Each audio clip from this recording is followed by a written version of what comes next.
kakalimutan nyo yung ano nyo boundaries nyo Kakalimutan nyo yung boundaries nyo. Una sa lahat, hindi nyo kami binabayaran dito para magtau-tauhan at gawing robot at gawin yung katatawanan sa harapan. Pangalawa, hindi ako nag-board exam para lang hindi irespeto ng mga katulad na palamang nararating sa buhay.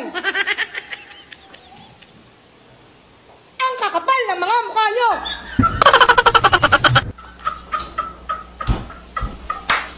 Di nyo nga kaya buhayin yung mga sarili nyo?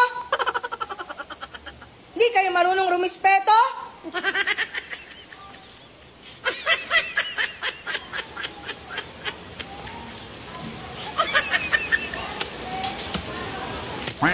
Mag-board exam din kayo para malaman nyo kung hanggang saan kayo.